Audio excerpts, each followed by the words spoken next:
요한이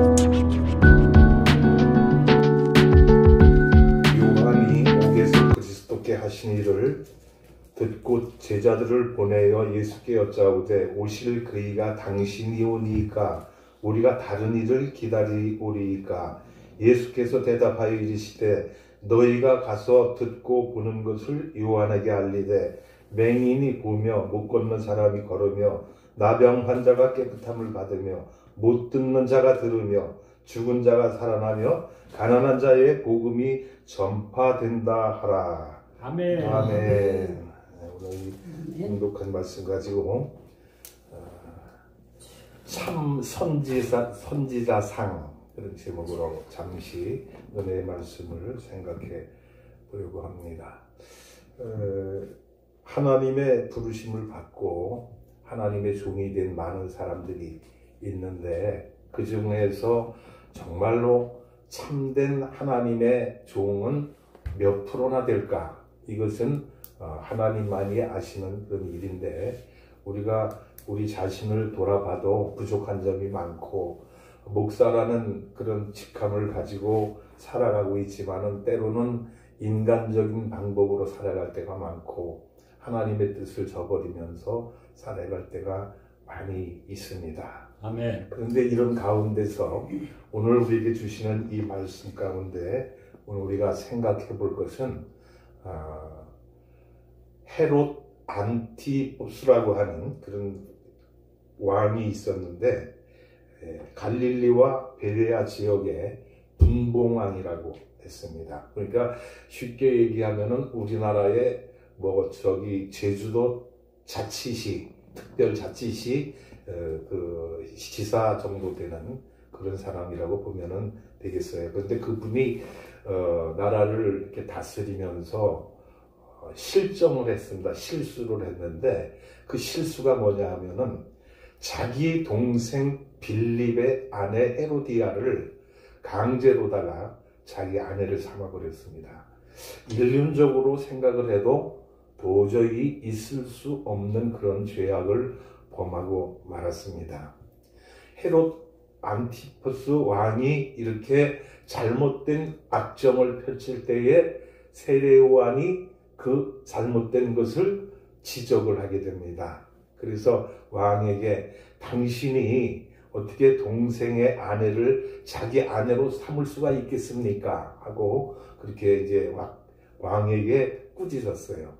그러니까 이 광경을 본 헤로디아가 마음이 좋지 않겠지요.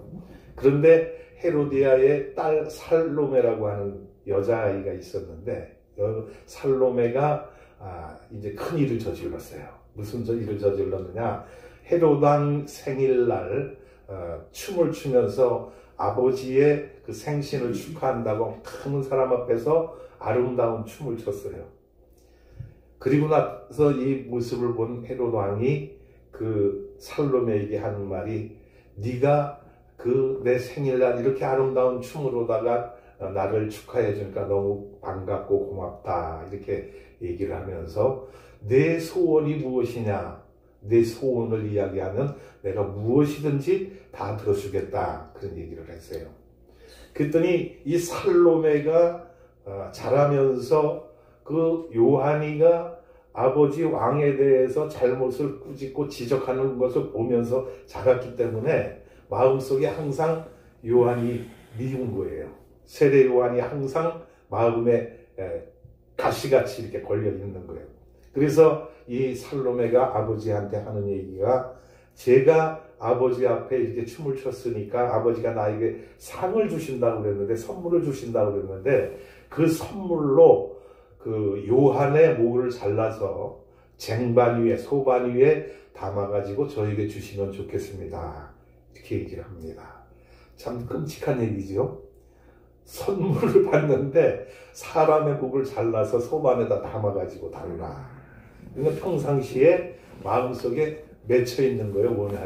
원한이 맺혀 있어가지고 그런 이야기를 해가지고 결국은 세례요한이 참수를 당하고 마는데 오늘 이 본문의 말씀은 요한이 참수되기 직전에 감옥에 갇혀 있을 때 상황을 이야기하는 그런 장면입니다.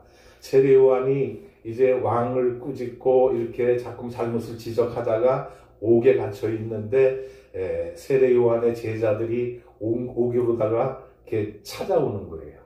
옥에 갇혀 있는 스승을 찾아오면서 이제 이야기, 바깥 세상의 이야기를 세례 요한에게 전해줍니다. 그래서 그 전하는 이야기 가운데 보니까 여기 본문에서 그런 나오죠. 눈먼 자가 보고 귀머거리가 듣고 말 못하는 자가 말을 하고 안전뱅이가 걸어가고 이런 상황을 옥에 있는 요한에게 이야기를 해주는 거예요. 그러니까 요한이 그 얘기를 딱 들으니까 느낌이 있는 거예요. 무슨 느낌이 오는 거예요. 그래서 저 사람이 과연 메시아일까? 그런 생각이 들었던 거예요. 그래서 제자들을 시켜서 너희가 가서 그분한테 한번 여쭤봐라. 당신이 오실 그인이니까. 오실 그라고 하는 사람은 뭡니까? 바로 메시아를 얘기하는 거예요. 유다 나라에 메시아 사상이 있었잖아요. 장차 메시아가 이 땅에 오셔서 많은 죄인들을 구원해 줄 것이다 라고 하는 그런 사상이 있었는데, 요한이 옥중에서 그 소식을 예수라고 하는 사람이 하는 그 상황을 전해 듣고 나니까 범상치가 않은 거야. 그래서 제자들을 향해서 가서 당신이 오실 그니이니까 한번 물어보라. 그런 이야기를 했습니다. 그리고 그 이야기를 하고 난 뒤에 이제 그 상황을 이야기하면서 예수님께서 하신 말씀이 그 말씀이에요. 내가 너희들에게 무엇을 이야기해 줄까? 그 본문에 이렇게 말씀을 보면은 5절 이렇게 나와있죠. 맹인이 보며 못 걷는 사람이 걸으며 나병한 자가 깨끗함을 받으며 못 듣는 자가 들으며 죽은 자가 살아나며 가난한 자의 복음이 전파된다 하라. 예수님의 말씀입니다. 그런데 예수님이 세상에 오셔서 많은 불필요한 몸이 장애가 있는 그런 분들에게 이런 것을 베풀어 주신 거예요. 그러니까 나에게 그것을 묻지 말고 내가 하는 행동, 내가 하는 행위에 대해서 너희들이 깨달으라는 그런 얘기를 했습니다. 그래서 예수님이 그 제자에게 그런 말씀을 전해 주었고, 그 다음에 예수님이 이제 그 제자들에게 그런 말을 전해서 요한에게 전해주도록 이렇게 이야기를 했는데, 오늘 이 말씀 가운데서 세례 요한이 헤롯 왕에게 참수를 당하고 나서 그가 여러 가지 어려운 상황 가운데서 이제 그 왕의 잘못을 지적하다가 결국은 목숨을 잃게 됐는데, 저는 이 말씀을 읽으면서 오늘 이 시대 우리 대한민국의 상황과 얼마나 흡사한가 하는 것을 바라보게 됩니다. 선지자라고 하는 사람들이 이 왕이 잘못했을 때에 구약의 선지자들은 그 잘못을 지적을 하게 됩니다. 그래서 헤롯 왕이 잘못됐을 때에 세례 요한은 가서 당신 하는 행위는 잘못되었다고 거침없이 가서 꾸짖음을 했던 거예요. 그러니까 왕이 그 요한을 옥에다 가두게 되었는데, 오늘 이 말씀 속에서 우리가 깨달을 수 있는 것이 무엇인가? 오늘 대한민국의 현실 속에서 목회자들이 과연 어떤 자세를 가지고 살아가야 될까? 목회자들이 취해야 할 태도가 무엇인가? 지금 대한민국에서 뜻있는 목사님들이 이 정치 돌아가는 현실을 안타까워하고, 그래서 말을 할 때에 이 현실을 갖다가 설교를 하면서 대한민국에 좀 잘 살아보자, 평안해보자, 이렇게 그런 뜻에서 이야기를 하면은 정교 분리라고 하는 말을 내딛어가지고 정치에 대한 얘기를 왜 목사가 하느냐, 그런 얘기들을 많이 하는 것을 보게 됩니다. 그런데 성경에서는요, 선지자들이, 목사들이 왕의 잘못한 것을 봤을 때 당연히 지적을 해야 된다는 거예요. 이게 하나님의 뜻이라는 거예요. 그런데 왜 하나님이 이 뜻을 우리가 저버리고 왕이 정치를 잘못하는 이 상황을 가만히 눈 감고 지켜만 보라고 이야기를 하냐, 그런 얘기예요. 대한민국의 현실을 보니까 너무나 어렵고, 참으로 우리가 지금 어저께도 보니까 선거법을 통과시켜가지고 앞으로 어떻게 끌고 갈지 모르겠고, 그 다음에 조국이라는 사람을 당연히 구속시킬 걸로 국민들의 90% 이상이 그렇게 믿고 있었을 거예요. 그런데 조국은 구속시키지를 아니했어요. 그 이유도 참 말도 안 되는 그런 이유로 되지 않습니까? 조국 자신이 한 얘기는 뭐라 그랬어요? 자녀들의 생계가 걱정이 된대요. 참 삶은 소대가리가 웃을 그런 이야기들 하고 있지 않습니까? 아니 그런 상황 속에서 자기의 재산이 그렇게 많고 이제 다 성숙한 자녀들이 살아가는 게 막막해서 자기는 구속하면 안 된다고 그런 이야기를 했다는 얘기예요. 근데 그 소리를 들으면서 과연 저 사람이 법무부 장관에 잠시 동안이 있었지만은 거기에 있을 만한 자격이 있는 사람인가 아닌가 하는 것을 되돌아 생각을 해보게 되었습니다. 오늘 우리 이런 현실 속에서 하나님의 종들이 취해야 할 태도는 세대 요한과 같이 강력하게 자기의 목숨을 바치면서도 지속할 수 있는 용기가 결단이 필요하다는 생각을 해보게 됩니다. 그래서 요즘에 전광훈 목사님을 구속시켜야 된다고 경찰에서 구속영장을 발부를 했잖아요. 그런데 그 구속영장을 발부를 했는데 검찰에서 그거를 약간 좀 이제 제지를 하는 그런 뜻한 그런 뉘앙스를 풍기고 있는데 우리가 봐서는 절대 구속해야 할 만한 그런 죄를 짓지 않았습니다. 구속을 하면 당연히 조국을 해야지. 그렇지 않습니까? 조국과 같이 그렇게 엄청난 죄를 저지른 사람은 구속 기각을 영장을 기각시켜버리고 전광훈 목사님 같이 애국운동하고 나라를 살리겠다고 하는 사람은 영장을 발부해서 구속시켜야 된다고 이야기를 하면은 이 나라가 과연 제대로 된 나라인가 그런 생각을 해보게 된다는 말씀입니다. 오늘 우리는 이 현실 속에서 하나님 앞에 의지하는 길밖에 없어요. 하나님께서 함께 해주셔야 이 나라가 살아난다는 말씀입니다. 그래서 오늘 이 말씀 속에서 저는 생각하는 것이 예수님께서 제자들을 그 요한의 제자들이 가고 난 뒤에 사람들에게 묻습니다. 너희들이 광야에 무엇하러 나왔느냐? 무엇을 구경하러 나왔느냐? 흔들리는 갈대냐? 아니면 화려한 옷을 입은 자들이냐? 아니면 선지자를 보러 나왔느냐? 이렇게 질문을 하게 된 것을 보면서 오늘 청와대 앞에 광야교회에 모여있는 사람들이 바람에 흔들리는 갈대를 보러 거기에 모인 건 아니잖아요. 나라의 운명이 풍전등화 같이 위태로우니까 어떻게 하면 나라를 살려볼까 하면서 이 추운 날씨에 그곳에서 잠을 자는데 어저께 유튜브에서 이렇게 보니까 천막을 펼쳐놓고 그 속에서 잠자는 모습을 이렇게 비춰주는데 그것을 보면서 마음이 너무나 아파요. 이 추운 겨울에 그 텐트 하나 쳐놓고 텐트 속에서 잠을 자는 그런 사람들을 볼 때에 저들의 마음이 과연 어떨까? 나도 과연 거기 가서 참석을 해서 같이 저기에서 기도하면서 하나님 앞에 이 나라의 장래를 걱정해서 부르짖어야 되는데 시간이 여의치 못해 핑계를 대고 가지 못하고 있지만은 그러나 오늘 우리는 이 현실 속에서 하나님의 뜻을 구하고 하나님이 이 나라를 지켜주셔야만 살 길이 열린다는 것을 생각을 해보게 됩니다. 광야 교회에 나간 사람들이 흔들리는 갈대를 보러 간 건 아니잖아요. 갈대의 특징이 뭡니까? 갈대는 가느다란 그런 풀인데 그 갈대는 바람에 부러지지를 않습니다. 그냥 흩날리고 바람이 부는 대로 이쪽으로 저쪽으로 흔들리기는 해도 부러지지는 않아요. 그런데 갈대를 보려고 그 많은 사람들이 청와대 앞에 가서 또 광화문 이승만 광장에서 모여가지고 하나님 앞에 부르짖고 그러는 건 아니라는 말씀이에요. 그러면 너희들이 그 갈대를 보러 오지 않았으면 그럼 화려한 옷을 입은 자를 보러 왔느냐? 이런 질문을 하시는데 화려한 옷을 입은 자는 어디에 있다 그랬어요? 여기에 있지 아니하고 왕궁에 있다. 이 얘기를 했어요. 세례 요한이 광야에서 회개하라 천국이 가까웠느니라 외칠 때에 그가 입은 옷이 뭐라 그랬습니까? 성경에 보면 약대 털옷을 입었고 그가 먹는 음식은 메뚜기와 석청을 먹었다 그랬어요. 그러니까 그의 생활은 참으로 가장 소박하고 가장 낮은 삶을 살았던 그런 사람이라는 얘기예요.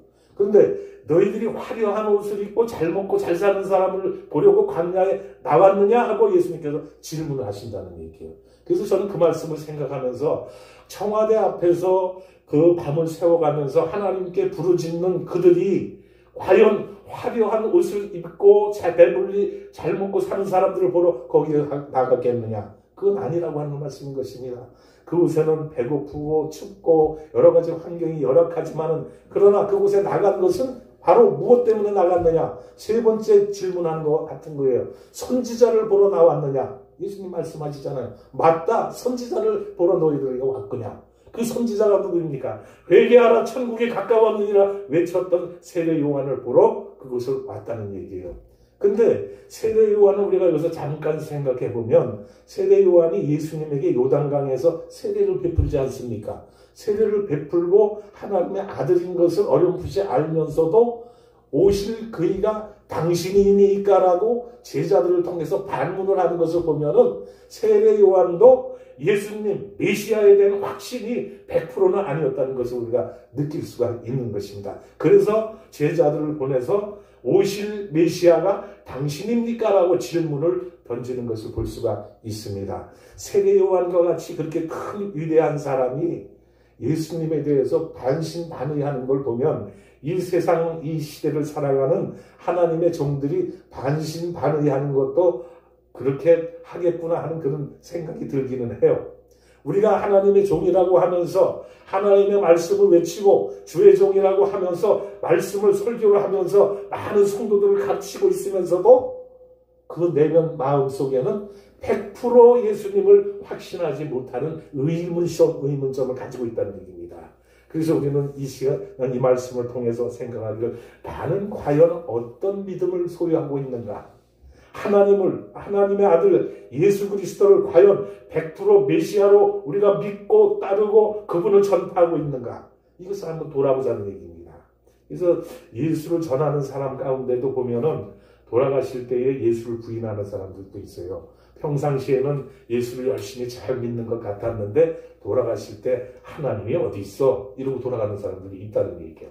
그러니까 오늘 우리는 예수님을 믿되 확실하게 하나님의 아들이신 예수님을 우리의 메시아로, 우리의 구주로 믿어야 된다는 그런 말씀인 것입니다. 이런 확신이 있어요, 우리 마음속에. 그래야 우리가 확신 있는 믿음을 가지고 나가서 남에게 전파할 수 있는 것이지, 내가 확실히 알지도 못하면서 어떻게 전파를 할 수가 있습니다. 옛말에 그런 얘기가 있잖아요. 장님이 코끼리를 설명을 하는데 어떤 장님은 코끼리의 다리를 만져본 거야. 그러니까 코끼리가 어떻게 생겼습니까? 하니까 코끼리는 기둥과 같이 이렇게 생겼습니다.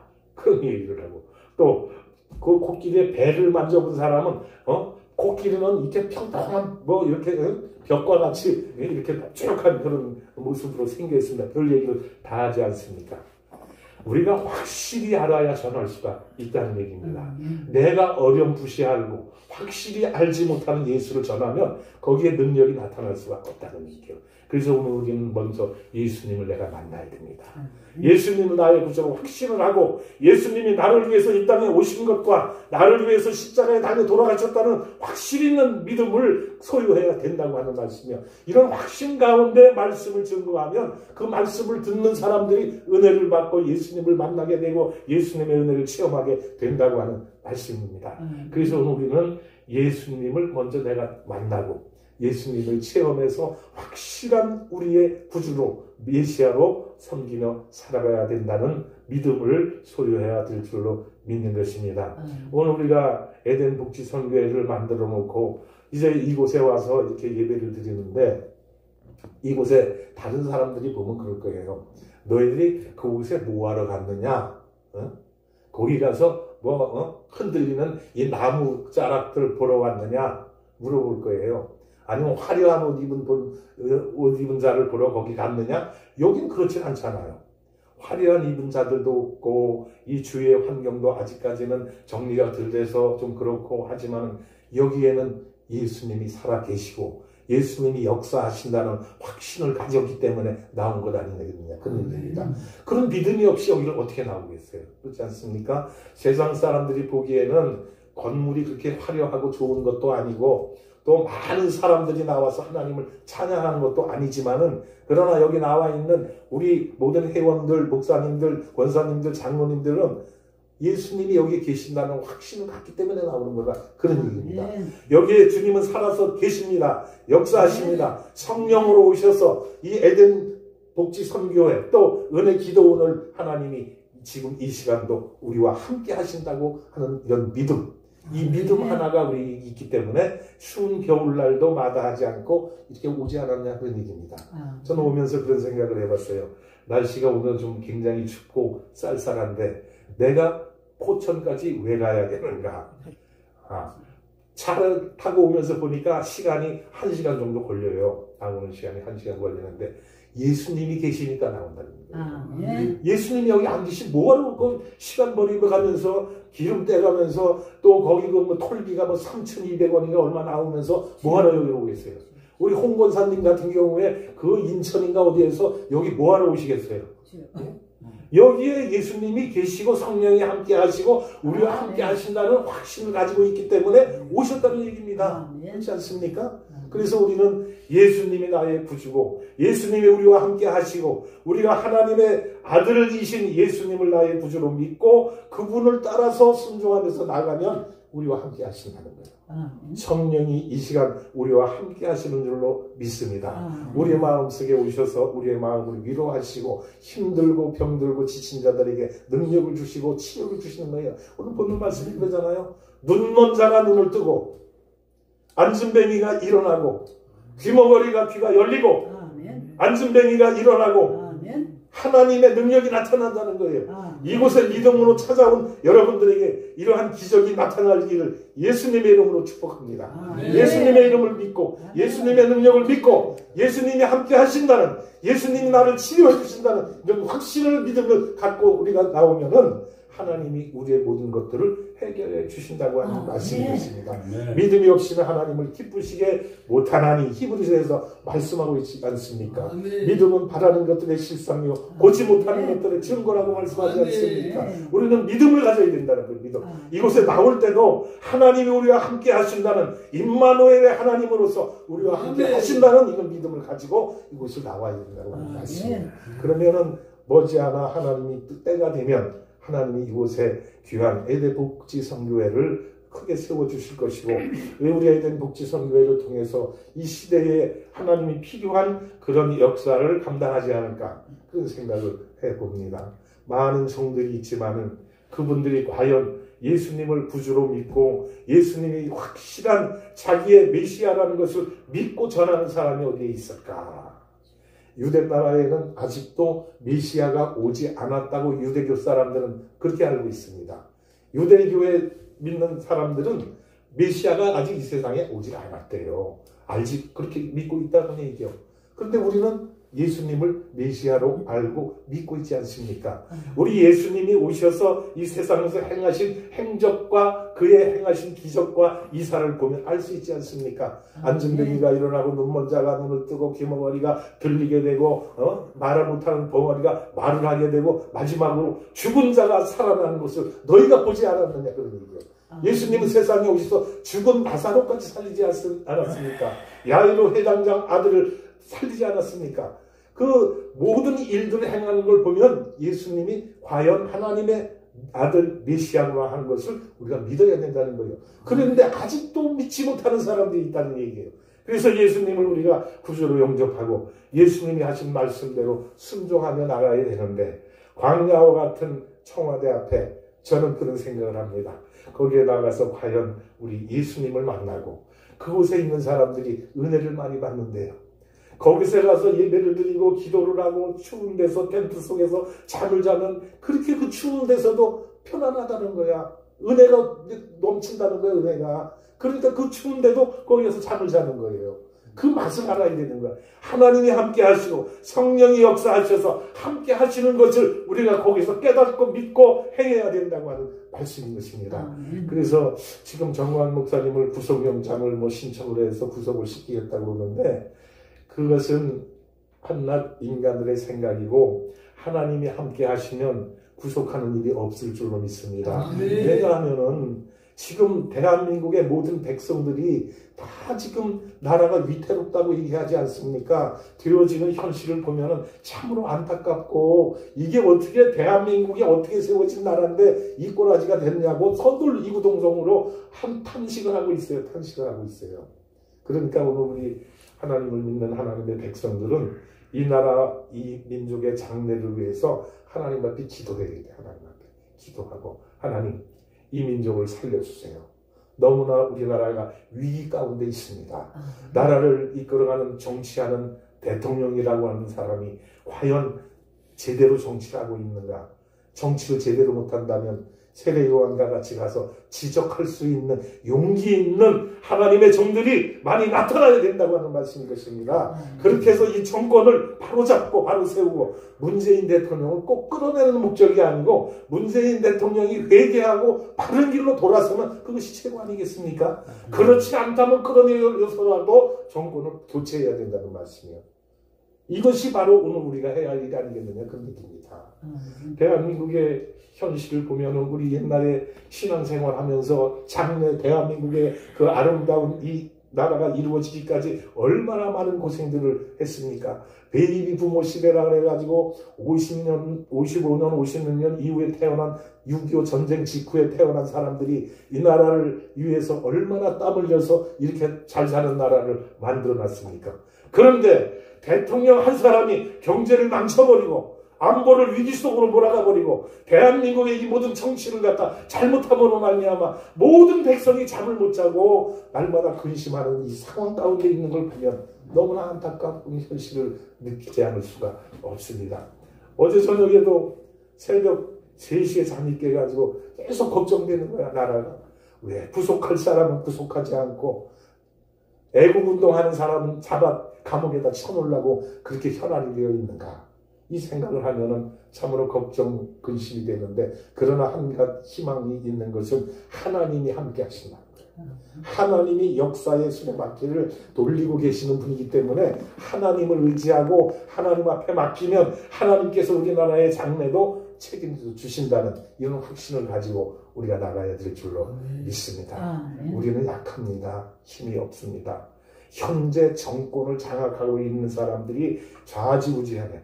공수처 법을 통과시켜가지고 진짜 이 나라의 모든 권력을 다 휘어잡고 통치하려고 독재하려고 하는 그런 상황 가운데 있는데, 공수처법도 막아야 되겠고 선거법도 제대로 좀 된 선거법으로 바꿔야 되겠고, 이것이 우리가 해야 할 지금 현재 과제라고 하는 말씀인 것입니다. 그런데 정치하는 사람들은 당리당략에 의해서 그냥 자기의 욕심만 부리고 지금 국회에서 그거 이렇게 하는 거 보면은 너무나 마음이 안타깝고요. 저들이 과연 대한민국 국민들을 위해서 정치를 하고 있는 사람들인가? 아니면 자기의 명예와 자기의 안위를 위해서 정치를 하고 있는 사람인가? 그것을 우리가 다시 한번 생각해 보게 됩니다. 그래서 내년 4월 총선에서는 하나님을 제대로 섬기고 백성들을 위하는 그런 국회의원들이 많이 나와서 이 나라를 바로잡고 헌법 질서를 지키고 이 나라를 바른 길로 이끌어갈 수 있도록 우리가 하나님 앞에 기도하고 노력하면서 우리가 해야 할 일이 무엇입니까? 올바른 투표하는 거예요. 오늘 우리가 해야 할 것은 투표를 바르게 해야 되는 거예요. 투표를 우리에게 주어진 그게 사명입니다. 의무입니다. 그런데 1200만 명이라고 하는 이 교인들이, 성도들이 있다고 하면서 왜 좌파를 찍습니까? 잘못된 사람들을 왜 국회로 내보냅니까? 그러니까 국회가 시끄러운 거야. 국회가. 나라가 어지러워지는 거야. 어지러워지는 거야. 내년 선거에서는 꼭 심사숙고하셔서 과연 이 사람이 대한민국 국민을 위해서, 국가를 위해서 헌신할 수 있는 사람인가를 꼭 생각해 보시고 투표를 잘할 수 있길 바랍니다. 그렇게 해서 내년도에는 우리가 대한민국의 질서를 바로잡고 바른 길로 나가도록 이렇게 하는 것이 오늘 우리가 해야 할 일이라고 하는 말씀입니다. 그래서 예수님께서 하신 이 말씀 이렇게 얘기를 합니다. 요한이가 예수님에게 뭐라고 그랬었냐면은 나는 너희에게 물로 세례를 베풀었으나 그는 너희에게 성령으로 세례를 베풀리라. 나는 그분의 신들매도 감당하기 어렵다. 예수님이 참된 메시아라는 거예요. 예수님이 우리의 구주라는 거예요. 예수님이 이 세상을 구원할 자라고 예수님의 마태복음에 말씀을 하고 있지 않습니까? 이 예수님이 오신 것은 이 세상을 구원하러 오신 것이라는 거예요. 이 세상을 멸망시키러 오신 것이 절대 아니라고 하는 말씀인 것입니다. 그래서 오늘 우리에게 주시는 이 말씀을 통해서 예수님이 과연 어떤 분이시고, 그 다음에 오늘 참된 목회자상이 무엇인가를 되돌아보는 시간이 되었으면 하는 그런 바람을 가져봅니다. 세례요한과 같이 잘못된 정권을 지적하고 목숨을 바칠 수 있는 용기 있는 사람이 이 시대에 필요하다는 얘기입니다. 그런 사람이 이 시대에 10명만 있습니다. 10명. 네. 소돔과 고모라 성이 의인 10명이 없어서 멸망을 당하고 말았는데, 대한민국에 지금 의인 10명, 의로운 하나님의 종들 10명만 있으면 대한민국은 절대 망하지 않습니다.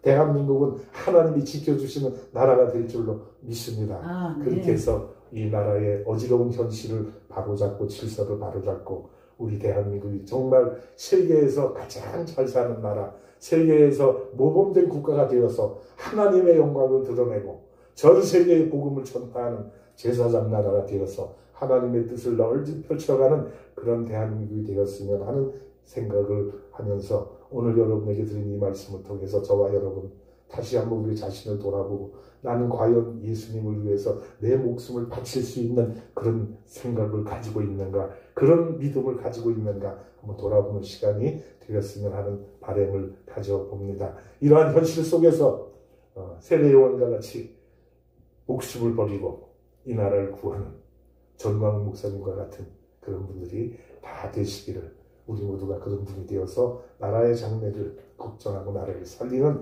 그런 우리 모두가 되기를 예수님의 이름으로 축원을 드립니다. 기도하겠습니다. 하나님 아버지, 은혜를 감사합니다. 오늘은 세례요한을 통해서 참된 목회자상이 무엇인가를 잠시 생각해 보았습니다. 헤롯 왕이 잘못된 일을 저질렀을 때에 자기의 목숨을 내걸고 나가서 잘못을 지적하고 바른 길로 가기를 권유했던 요한을 바라보면서 오늘 이 시대가 잘못된 길을 가고 어지러운 현실 속에서 우리가 어떤 자세를 취하고 어떤 믿음을 가져야 될 것인가 교훈의 말씀을 주시니 감사드립니다.